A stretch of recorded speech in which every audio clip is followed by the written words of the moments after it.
Yeah. And so, I mean, it's especially proud moment because the participants in this panel were early and absolutely key supporters of the lab. They're member of the steering committee, which is our leading committee that gives us some direction, discusses our work, and forms this community of think tanks and experts in the South, and that kind of gives us our direction. So we'll present the first report, the first proposal that we make, which is an African liquidity and stability mechanism. It's on the website, you can read it. And we're going to present those ideas. We first going to have a short presentation by Brendan Arnaud-Vanier, the economist at the Finance for Development Lab, and then a conversation around it with three guests who again are absolutely key partners for us. First, we're going to hear from Vera Songwe, who's the Executive Secretary of the UN Economic Commission for Africa and the UN Under-Secretary General. And then from Ed Brown, who's a Senior Director for Policy and Research and Policy Engagement at the African Center for Economic Transformation in Ghana. And then finally from Homi Kharas, who's a Senior Fellow at the Brookings institution. So without further ado, Brendan, we started the presentation and we'll have the discussion. Yes, please, Martin. Can you just allow screen sharing, please? Yeah. Thank you. Can you see my screen now? Yes. Yes. Thank you. So many thanks. This work is on the idea of an African liquidity and stability mechanism is co-authored with Ibrahim Al-Badawi from the Economic Research Forum in our network, and Daniel Cohen and Sébastien Vimo from the lab. And it's actually the result of a working group that we had with our network to try to understand how to smoothen a key constraint faced by African governments, namely the lack of liquidity on sovereign bond markets. And so this question is paramount if we consider the financing needs faced by Africa. These are high for infrastructure, health, food security, and other challenges. And actually, Brandon, sorry, you can see your notes, so maybe you can put it in full screen. Sorry. Let me try again. Is it better now? Yes. Yes, sorry, thank you. And so African domestic markets fall short in providing sufficient liquidity. And as you can see in the figure here, where you have the savings and investment rates of main regions from the global south, African countries' savings fall behind with respect to investment needs and with respect to the regions. And so Africa is heavily dependent upon external financing. And this figure is all the more striking if we consider the financing needs that are needed for managing the sustainable transition. As the African Development Bank published a recent report recently that showed that for adaptation and mitigation needs per year over the next 10 years, Africa will need 1.5 to 2 percentage points of GDP to invest. And upon that, there remains an external financing gap of between $80 to $100 billion. And so this is key because as official development aid was stagnating and countries graduating from it, African countries have tapped to international markets even more, and this situation is very risky. And so indeed, it is risky because Africa remains highly vulnerable to external shocks. So the COVID-19 pandemic is an example of that. The war in Ukraine is another one. And these external shocks, they translate into major increases in debt financing costs, as can be seen on the slide here, even if this is not a uniform situation for all African countries. For example, here, South Africa and Cote d'Ivoire are on one end of the spectrum, whereas Ghana is reaching the other end. And so the recent tapering is another example of that phenomenon, as the international actors and the international press foresee forthcoming waves of debt crisis. And indeed, in some cases, these increases in financing costs reflect sovereignty risks. And these cases must be dealt by debt restructuring with the support of the IMF. But they also translate liquidity premia and and for some countries, just liquidity issues and the fact that African bond markets have low liquidity and often overpriced risks. And therefore, it's important to understand African liquidity vulnerabilities to develop adequate mechanisms before, for the country concerned, liquidity issues degenerate. So what are these vulnerabilities? First observation, unlike other world regions, Africa, and especially sub-Saharan Africa, is underprotected by the global financial safety net.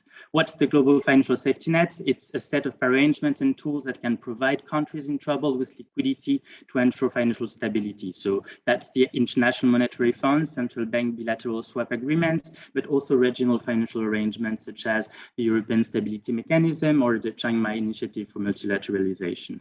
And so what you can see on this map is that notwithstanding North African countries, which are shielded by the Arab Monetary Fund, another regional financial arrangement, and selected other countries, the vast majority of the continent is underprotected with only the IMF providing liquidity in case of shocks. That was hugely important during COVID, but that can also be costly because many countries are going to be postponing requesting assistance from the IMF due to strong conditionality or political stigma. So there is really a need to develop a regional financial arrangement which is adapted to African sources of liquidity vulnerability.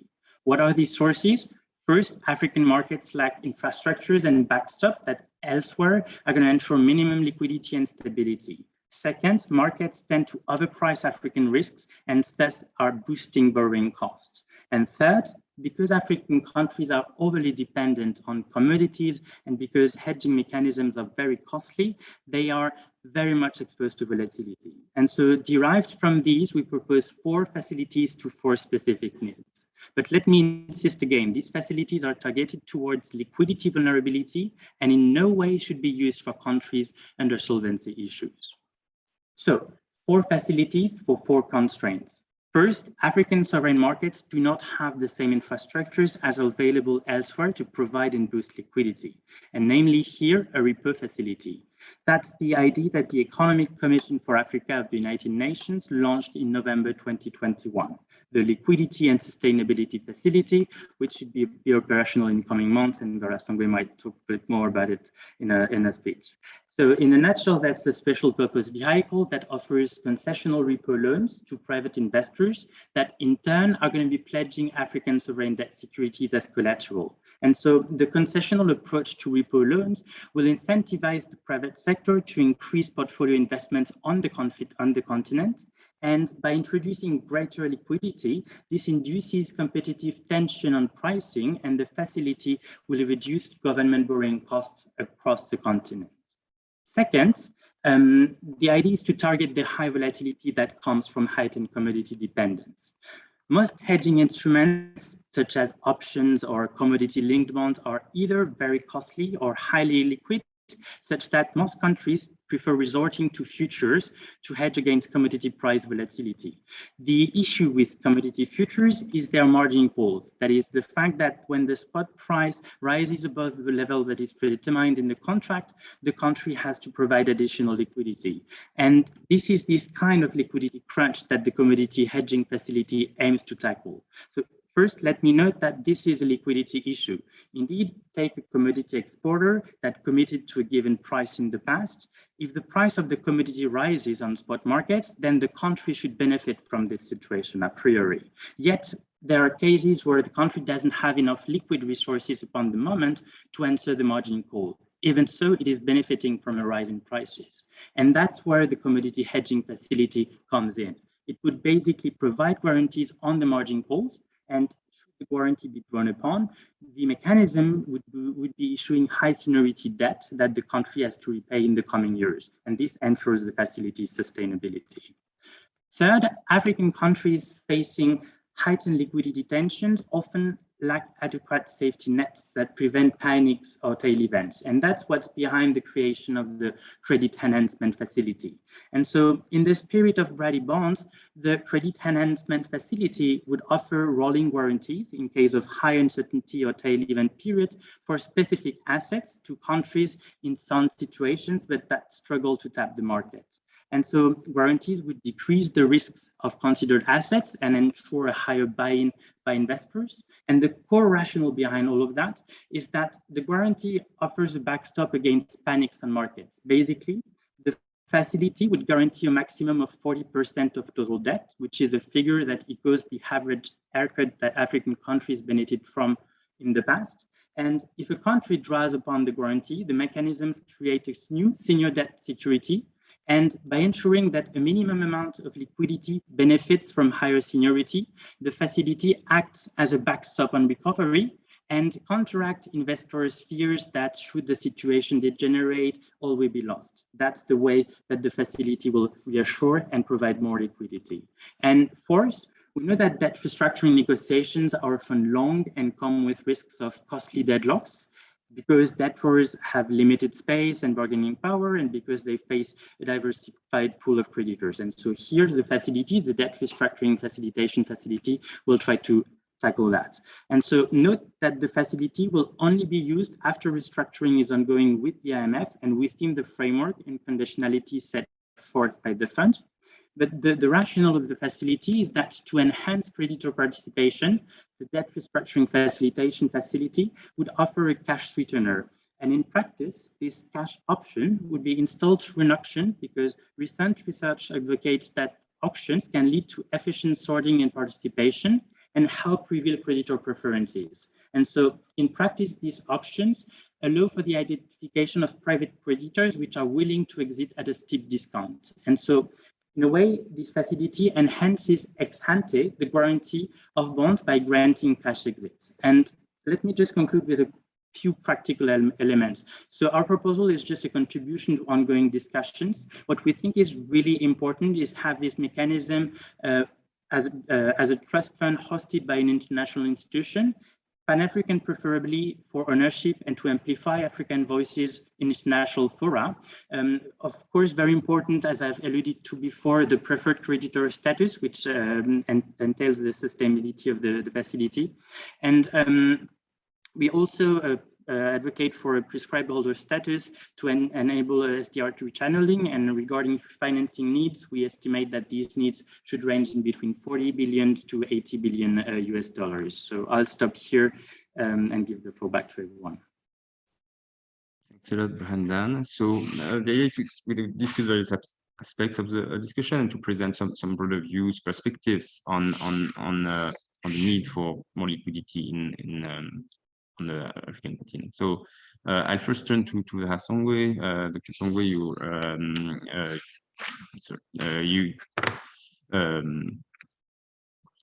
we will kick off the discussion on how the continent's market infrastructure is unfinished and do not always reflect reasonable borrowing costs. I'll leave you the floor on that. Thanks.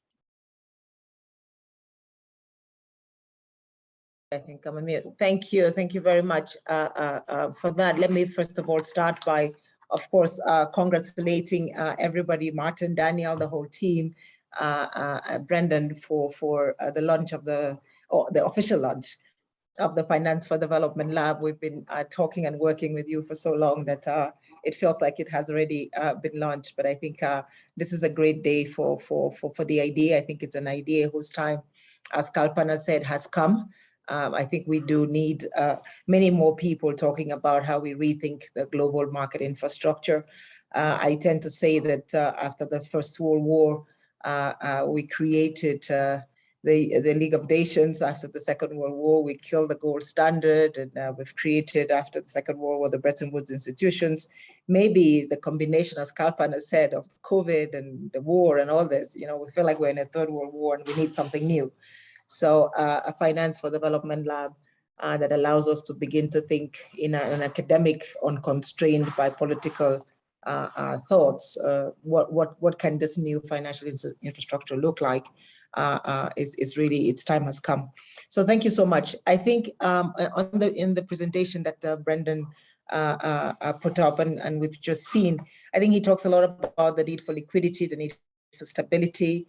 And we add something else to the S that we talk about as sustainability, because we need a sustainable climate and we need a sustainable world for ourselves and for those who are going to come behind us. So I want to talk maybe about the first idea that Brendan talked about in the initial presentation, which I think he already did a fantastic job of laying the groundwork. And so we launched something called the Liquidity and Sustainability Facility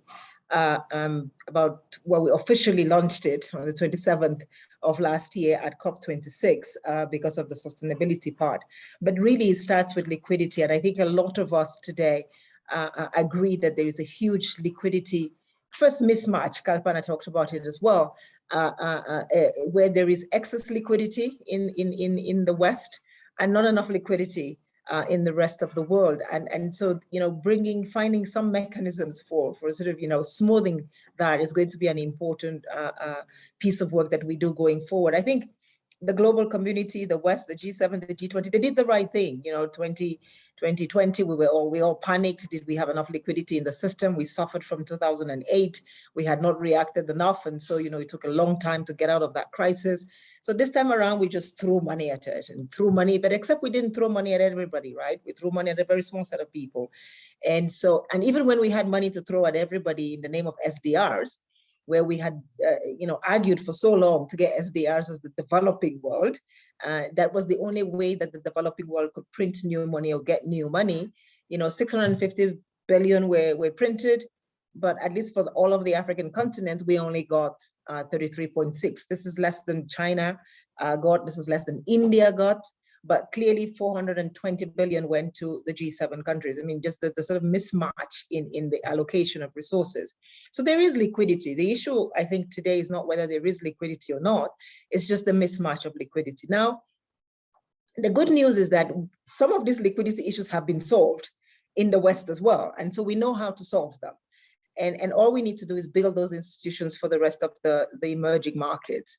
And so what we decided to do when the crisis hit was to say, what other institutions and tools do we have around and with us that can help us? Now, one of the big issues around liquidity, just to be clear, is that because there is not a vibrant, good infrastructure market or secondary market for African issuing. And actually we found out for Latin America, for Pakistan, for Bangladesh. So we are not the only ones, interestingly enough. And so we're actually looking at this instrument to be something that is for emerging markets eventually.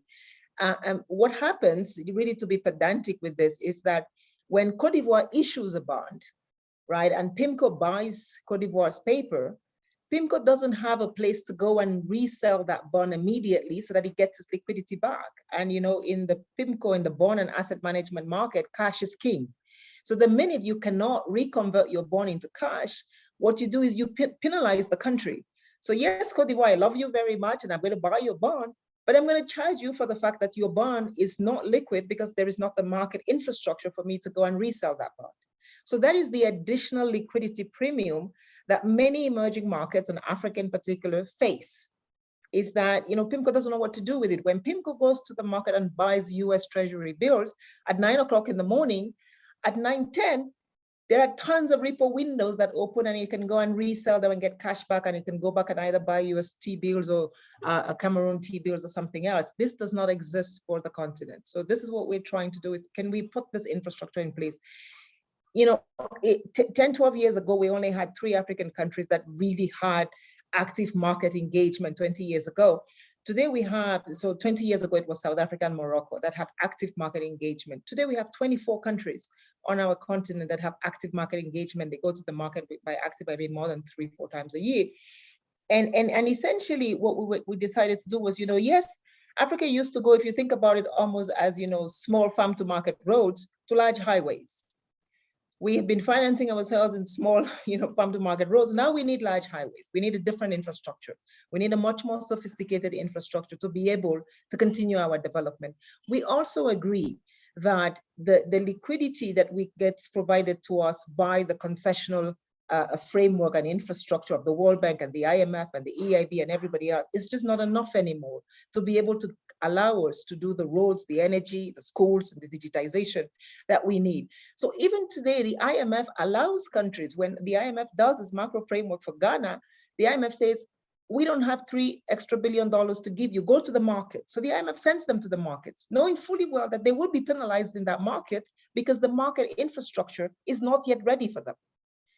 And so this is what we are trying to do with the Liquidity and Sustainability Facility, is to say, let's create this market infrastructure so that we can now have an effective level playing field for both emerging market countries and developing countries when we go to the market. So this is not about saying, look at our macroeconomy differently, treat us differently. No, it's just about saying, we use market mechanisms, we level the playing field, and we get African countries with good, and Brendan, very well said, as stable, strong, robust macroeconomic fundamentals, and the markets will decide that when they buy your bond into a system where they can have access to more liquidity and ensure that they continue to be solvent into the future. This, of course, eventually has a spill-off on improving our debt sustainability analysis and making sure that our development is more sustainable in the long run.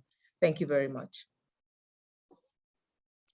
Thanks a lot, Vera. That was great. Now let me turn to Ed. Ed, so I think it's connected very well. The question is on the government side. What can they do what can African governments do to shore up their capacity to effectively use the financing instruments that are being developed to build the resilience to future shocks? And so, as I said, a lot of work on the way infrastructure and transformation can contribute to growth. So what can governments do to more effectively use those financing instruments? Yeah, thank you very much, Martin, and good morning, good afternoon, and good evening to everyone. Let me first start by echoing the points made by Vera and also Brendan about the urgency of addressing the immediate liquidity crisis facing African economies. And true, the war in Ukraine is further exacerbating globally the challenges of building back better after COVID. But the immediate impact is highest in Africa. And even if we look at emerging economies of Asia and Latin America that are also affected, but they are not facing the same dire liquidity crisis that African economies are facing today. Now, this brings me to the point I want to make. And basically, while the efforts like FDL, UNECA, the IMF, RST, and others are helping to address some of the gaps in the faltering global financial safety network, as mentioned by Vera, African governments should equally place, in my view, the spotlight on addressing the governance and structural challenges confronting their economies in order to build resilience and to external shocks.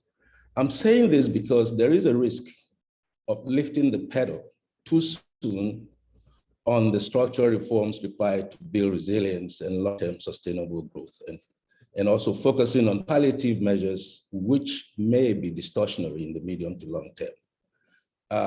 Today, we see that African economies are not resilient at all. And just going back a little bit in the latest growth acceleration, which started in the mid-1990s, was the longest lasting of all such events experienced by the continent in memory. This came to a halt following the onset of the global financial crisis in 2006, 2007, and the hopes of Africa rising were further dashed by the subsequent end in the 2014-15 of the commodities rising, and the continent's growth of aggregate gross domestic product sharply decelerated, and per capita income also came to a standstill. Now, measured by ACET's African Transformation Index, which we just is forthcoming, an aggregate economic variable clustered around 5 dimensions of growth with debt framework, which we identify as diversification, export competitiveness, productivity growth, technological upgrading, and human well-being. African economies, transformation outcomes have been very weak and deteriorating. In aggregate terms, if we look at individual country scores, weighted by shares of total GDP, of the 33 African countries that produce almost 90% of all Africa's GDP in 2019. These are the 33 countries that we are measuring, given data availability. Economic transformation in Africa has never been above 40 on a scale of 0 to 100, even at the peak of growth and transformation performance of the early 2000s. Now, while growth episodes, as we all know, can be associated with global growth cycles and other domestic and global events, such as war, natural hazards, pandemics, the ability of African economies to stand these shocks and to quickly and strongly recover from the negative impacts, which we would call economic resilience, is closely related to their poor economic transformation outcomes. ACET ongoing research has documented how the extent of countries' loss in growth after the global financial crisis is closely related to the degree of their transformation outcome. This is as measured by the ATI indices at the time of the onset of the global shock. Clustering the economies according to their performance in the 5 depth dimensions and relating this to the loss of GDP growth in the first year when it happened after the global financial crisis. The research shows that low transformers lost around 12.7 percentage points compared to high transformers who lost around 3.4 percentage points, and the middle transformers about 4.1 percentage points. Now, out of the 24 African countries from the 33 that compose the ATI index have had recovered in the first year after they had suffered a reduction in growth following the post-global financial crisis, and an additional 21% after 2 years, and just another quarter of the 24, 3 to 4 years to recover in their pre-buckle growth. But the rest of the 17 countries that are poor transformers in the ATI sample, that buckle in the years after the global financial crisis failed to recover to their pre-buckle growth until the end of this period of our ATI data set. Now, if we even just go a little bit at the granular level, the analysis also shows that economies with high levels of productivity and human well-being rebound relatively more strongly after buckling under the impact of negative shocks of the type caused by the global financial crisis. These findings have strong policy implications considering the components that we have measured, the human economic well-being, which would compose of per capita income, inequality or the Gini coefficient, formal employment, and in particular, female employment participation in the formal labor market. So just to summarize, all that I'm trying to say here is that building resilience through economic transformation is perhaps the most assured pathway forward for African economies in the coming decade. Countries that fail to transform their economies will have their growth vulnerable to reversals. Negative feedbacks loops will emerge as falling incomes will undermine human well-being and and the ability to invest in transformative initiatives to change economic structures and develop science and technology. This would further lower their ability to adapt to the changing circumstances and to withstand external shocks. So in summary, basically what I'm trying to say here is that it's the ongoing efforts to really drive and increase liquidity and support African unique circumstances is laudable, but African economies, African leaders should not lift their pedal off the transformative agenda that is required to build the resilience. And if they're focusing on diversifying the economy, increasing productivity and applying technology, this would also have impact in showing up and basically, building resilience to external and even domestic shocks. So I just wanted to end here. Many thanks. That's perfect, and that's a perfect segue to Homi. So to build this resilience, to achieve this transformation, you need a lot of investment in infrastructure, in climate-proof infrastructure, etc. And yet, there's a view that there's a clear problem of rising debt levels. So how can African governments achieve higher investment needed for economic transformation and to prepare for climate change in this context? When the floor is yours. Thank you so much, Martin, and thank you for all of this work, which I think touches on one of the really central issues that we face right now, and that's the issue of the differential treatment of countries because of their differential access to liquidity facilities. So I wanted to start just by a fairly simple observation.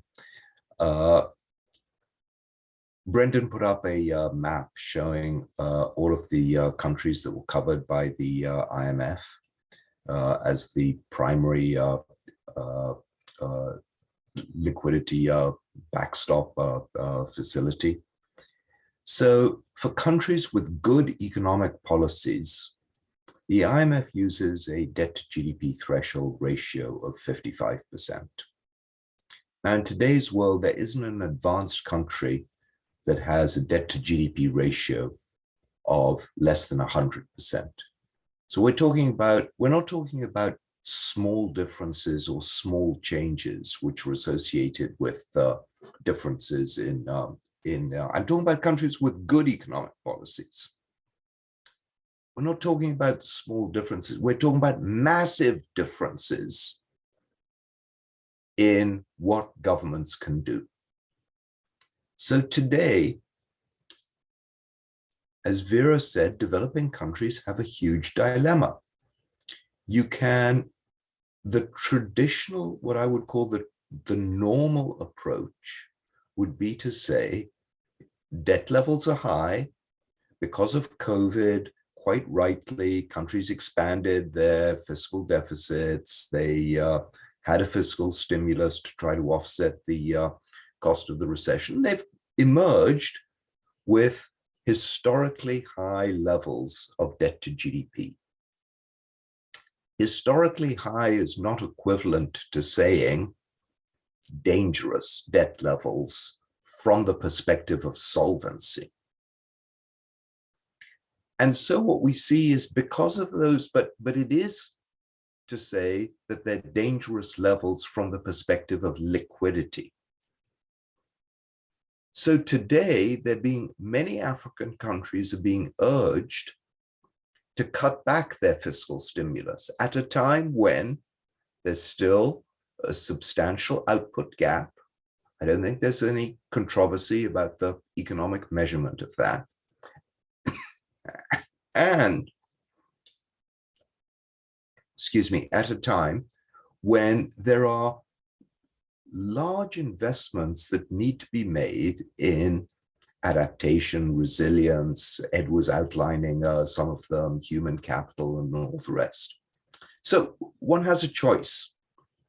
You can say from a creditworthiness point of view, just from a creditworthiness point of view, am I likely to be better off cutting back fiscal spending, not doing the investments that I know I should be doing, and hoping that I won't have any more shocks? Or am I better off trying to make these investments and reducing the likelihood or increasing the likelihood that I'll be able to manage these forthcoming shocks somewhat better? And in economics, a core point that I think we've lost sight of is that it doesn't matter what your existing debt level is if you have a project with a positive net present value. That will improve your creditworthiness if you undertake it. It doesn't matter whether you have high debt, low debt, if you're creditworthy or not. It's what we always call the debt overhang problem. And that's the problem that we need to resolve today. Today, we call it a problem of fiscal space, but it is in essence the same debt overhang problem. It is that lenders are not willing to lend even for good projects because of the legacy of the debt of existing creditors. So I think my message is that other than we can probably identify maybe 20 countries across the world which today have truly serious solvency issues. For everyone else, the real problem is liquidity. So the more that one can break that liquidity issue down into the individual components and then identify solutions for those components, the better off we all are. And we shouldn't think about liquidity as being a single thing. One of the things I think is so interesting about the proposed mechanism is that it's clarifying for us exactly the different kinds of liquidity. Under the UNECA's Liquidity and Sustainability Facility, there's a certain type of liquidity risk, and dealing with that might yield a benefit of, I don't know, 100 to 200 basis points. It's not a panacea, but it solves one particular problem. And you go down the list and you keep solving these particular problems, and each one yields you 50 basis points, 100 basis points, and suddenly you come out with a number which is really meaningful. And the reason why the interest rate and the spread is so important is that that is right now where the big problem for developing countries lies when you compare it with advanced economies. Advanced economies are still borrowing at less than 2 percentage points in real terms, effective interest rates. That's actually, roughly speaking, the same kind of real interest rates that developing countries could borrow from private capital markets if it was intermediated through official financial institutions. But they don't have access to that. So they go to the markets and then they're paying double-digit real interest rates. There's a massive difference between investments that are profitable at 2% real interest rates and investments that are profitable at double-digit real interest rates. And it's all of those investments that are being taken off the table right now. For the world, it is a huge misallocation of capital. So this is not just about trying to bring the African growth story back. It's really about the efficient allocation of capital in the world, which is being hugely distorted because of the lack of market institutions, as Vera has said. So there's a lot that we can do on this, but I want to again bring it back. It is actually right now, it's all about liquidity. And so the more we keep the focus and the spotlight on liquidity, the better off we are, because the narrative is still that these African countries that are facing debt problems are facing debt problems because of their own lack of capacity in making good, sound investment projects. And that can be project design, implementation, corruption, governance. There are all kinds of reasons, but that's the narrative, and it's wrong. That is the key point. Even when one looks at the IMF's assessment of public investment management capacity, it's the same in Africa as it is in East Asia. And East Asia, as Brendan's graph showed, has 10 percentage points of GDP higher investment levels. So I'm going to close with that. Maybe one last observation. I think the lesson from East Asia, which has put in place one of these regional liquidity mechanisms, it's never actually been used. And that's another point, is that when you have these liquidity mechanisms in place, you get the benefit even if you don't use them. In fact, that's the best benefit that you get. So that's what's happened in East Asia. But the other thing that's happened in East Asia is a very important monitoring mechanism.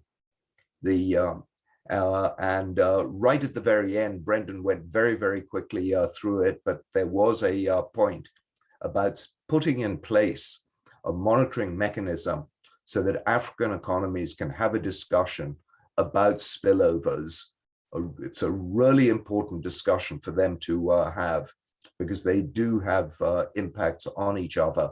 And to put in place a regional facility like this, you have to build trust that every country is actually doing what it can in order not to in order to use the facility in the way in which it is designed to be used. So thank you very much. Thanks a lot, Homi. I want to open for questions. So there's a question in the Q&A. Please feel free to send them. We have another 10 minutes. So before the question come, maybe let me ask Vera, why do we need a new regional institution? In a way, why do the existing infrastructure not enough to inject this kind of liquidity that we need? We just haven't built it. I think when Brendan was presenting, he talked about, maybe we need concessional financing, and I was laughing because, the interesting thing today is that Europe, France, all of you finance on concessional financing because it's 2%. It's actually cheaper than when we go to the IMF and the World Bank, and that's the world on its head, right? The developing world is financing at what we call concessional financing, which is more expensive than what Italy goes to the markets and gets, because Italy is backed by the ECB. So they get 20 times more concessional financing. And just to bring the point together, there is this long conversation on the continent about bankable projects. You know why our projects are not bankable? Because our cost of financing is too high. It's as simple as that. If you reduce the cost of financing, the projects become bankable. And so we have created systems that have made it almost impossible for us to develop. And so just like we created the World Bank and the IMF to provide concessional financing and safety net projects, today the repo market in the United States, Bank of New York Mellon runs 65% of the repo market in the United States. Thankfully, they've agreed to be the custodian of our liquidity facility. $5.5 trillion go through that market every day. That's how much the United States itself, the corporate sector, the public sector, needs liquidity to keep functioning. So if you just think about that, and then you think that in a whole continent, we don't have a facility like this to allow for that kind of recycling of resources so that we could move from an energy project. And the next step, by the way, and this is just the beginning of this financial infrastructure we need for the continent, is more local currency financing. So we hope that this is just the beginning of that process, because we need to start financing in currencies that do not get affected by inflation in the United States, or stronger currencies because of a war in Ukraine and all that. And so I think these are some of the reasons why we need infrastructure that is, commensurate to us. If you look at East Asia, East Asia has very varied currencies across East Asia, but they have systems that ensure that most of their financing is done in local currency. So they have already immediately an automatic buffer to a lot of the external shocks that hit them. In many of the African countries, we don't have that, and we need to start working more at these kinds of things. So it's really, we've done so well at building our financial infrastructures, of building African central banks, building ministries of finance, building treasury departments, building debt departments. We need now to start building those capital market institutions that are going to now take us to the next level.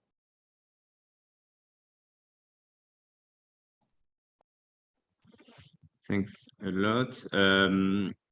I'm looking at the Q&A box, but without questions. Let me ask maybe on this role of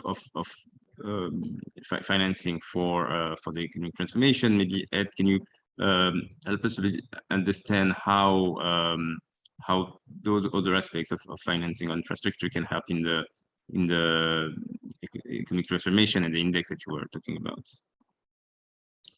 Yeah, I think the points being made about liquidity is very important. And what Homi was mentioning about the fact that it is not so much the structural challenges that Africa is facing, and the issue of liquidity is very central. But I also think that in order for Africa to play its role and be able to sit at the table, it must also demonstrate its capacity to do a number of things that it can do even without, the going directly to the capital markets. The number of important governance challenges that they face, which in my view is currently being shelved under the carpet without really addressing them. And if you look at many of the countries now and the agitation that is occurring on the street, it's partly related to the fact that many of the resources are being allocated to the wrong types of investments to generate, the response, the supply response that you need. And if you take a country like Ghana, I mean, with the COVID support program of several billion US and about 600 million Ghana cedis allocated to the private sector. Okay, but when you look at how these was allocated and distributed, the effect was absolutely marginal. In fact, up till today, these resources cannot be accounted for. So I agree that we need liquidity, but we also need to do a lot of work at the national level to ensure efficiency in expenditure management and proper allocation of public resources to where it's needed most, to be able to crowd in the private capital and build confidence in the private sector that the economy is certainly picking up. So I think that's the point I was making, but I agree fully with the fact that the current financial architecture is not fit for purpose, and it's not addressing the fundamental challenges that African countries face.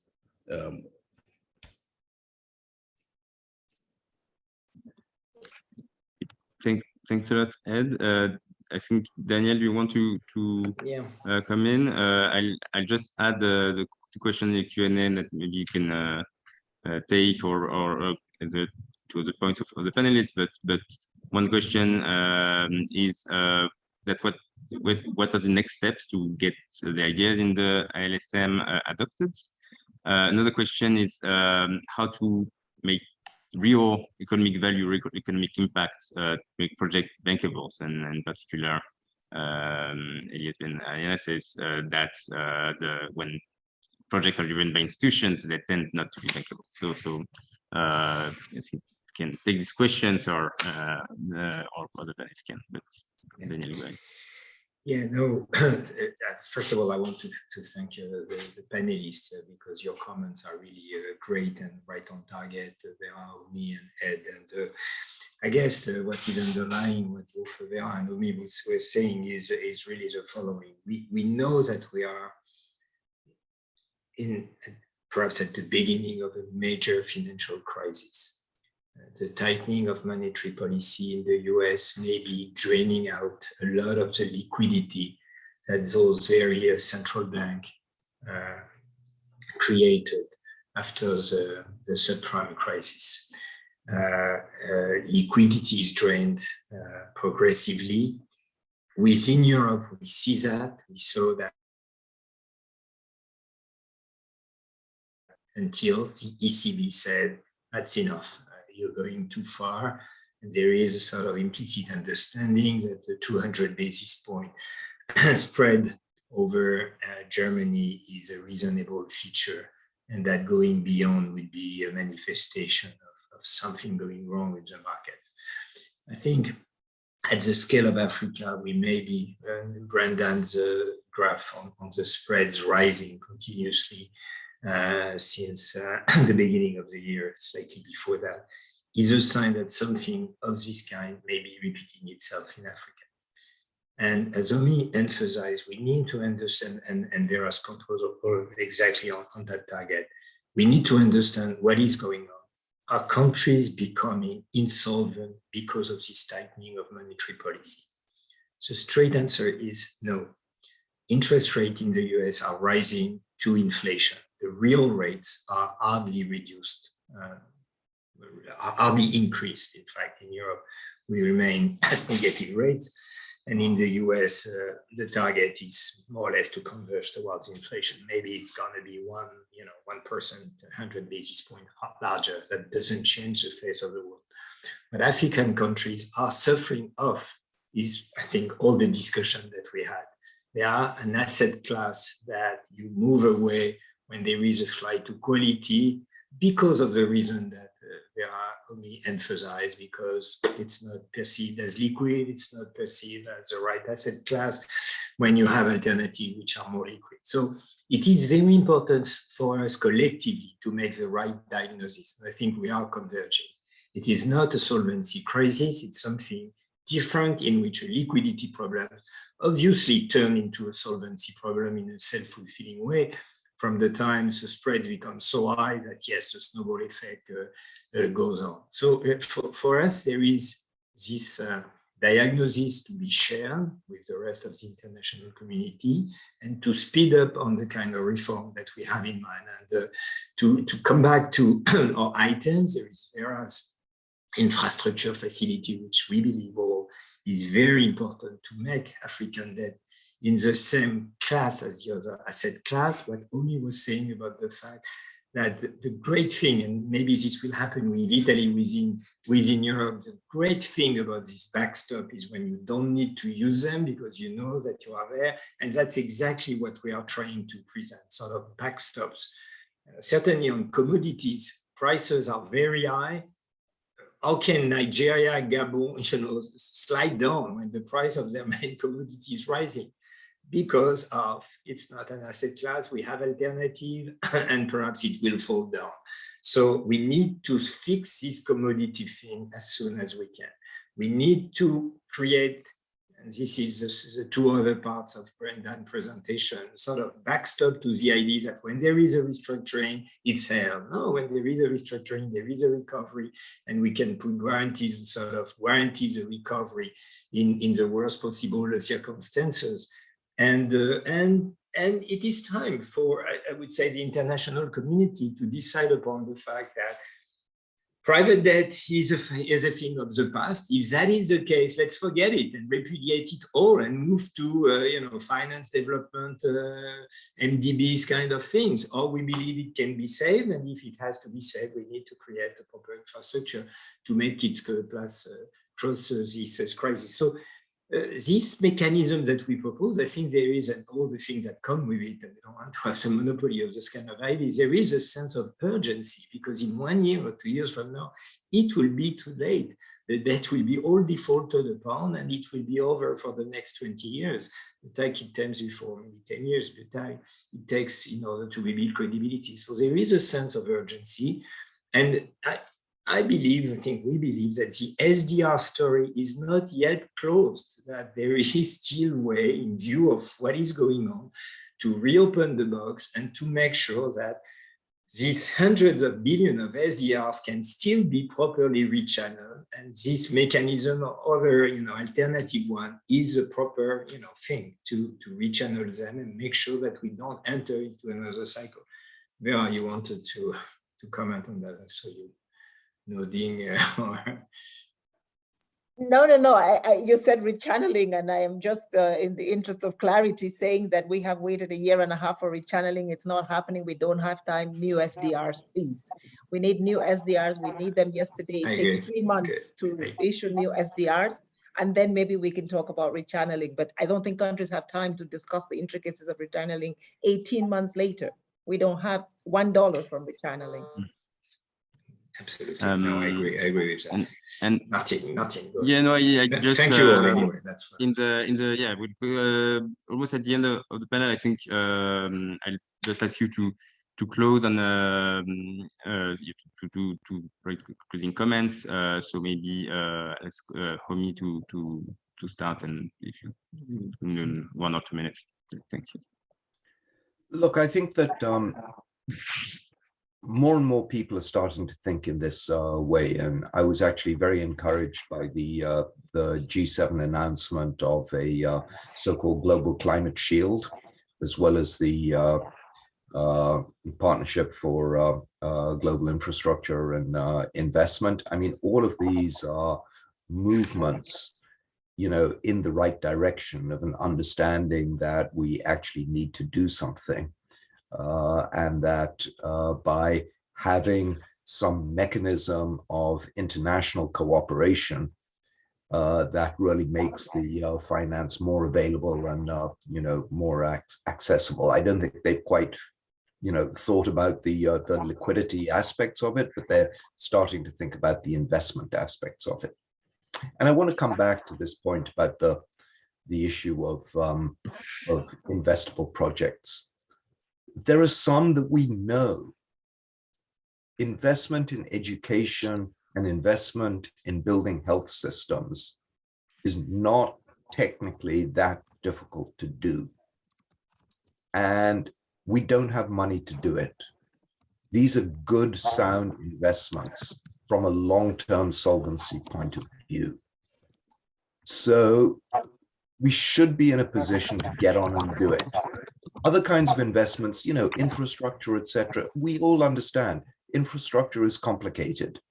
There are lots of different risks. There's construction risk. There are other risks that make it much, but there are some things that are simple and easy.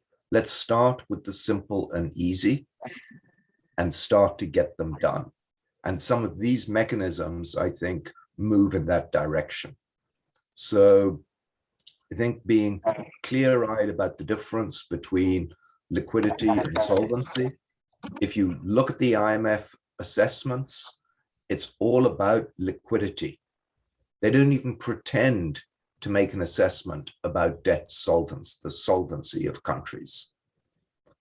So that's the focus of the analysis. That should be the focus of the financial interventions. And that's why I think facilities like this are a really important step in the right direction. Great. Ed, you want to conclude? Yeah, I just wanted to echo again the observations that both Vera and Homi had mentioned, particularly on the issue of liquidity and the uniqueness of the African situation that requires special attention in that regard. The only subtext I want to make in that regard also is that if these resources are coming from the multilateral institutions and from all these facilities that are being put in place, the key is to ensure that these resources are allocated efficiently at the country level in order to generate the supply response that is needed to shore up their resources and build the reserves they need in order to become much more attractive to foreign, to the capital markets. Because I think that the perception gap is not just only related to the structural biases that exist, but it's also related to the evidence on the ground about how these things are being done. So I just wanted to echo that again and to say that I certainly appreciate the work that FDL is doing. I mean, I think, and both with what UNACA are doing to fill that gap, but we cannot relent on holding African leaders accountable for how they use these resources effectively. Thanks, Ed, for this very clear point. I think, I mean, it's very well taken. I think there needs to be governance in place to make sure that those resources are accounted for, but and to better use the liquidity. Vera, I'll need to need the closing comments. No, I think thank you so much again. Congratulations, maybe on behalf of everybody, for the launch of the FDL. I do want to say, yes, I haven't come back on the governance corruption point. It is an important point. Maybe the reason on the LSF we don't talk about it is because we're assuming that the basic spread already builds in the corruption issues. And yes, we've done some work that shows that there's about 176 basis points percentage that is due to corruption, and fully agree that transparency, but that's why market mechanisms are good, because the market tells you we smell corruption and we can fix it. And the other liquidity component we haven't talked about today, which is important, is of course just taxes. And we do need to look at how we can raise more taxes in the system. But I think for the purposes of what we are doing here today, you know, this lab is really, really important, the Finance for Development lab. You know, we cannot have development if we are not graduating to the new systems and new processes that would allow us to get there faster with the challenges that we have. And the systems in place are just not good enough. Thank you so much to all. I mean, I think that was great, great discussion and criticism and support for the ILSM. I'll now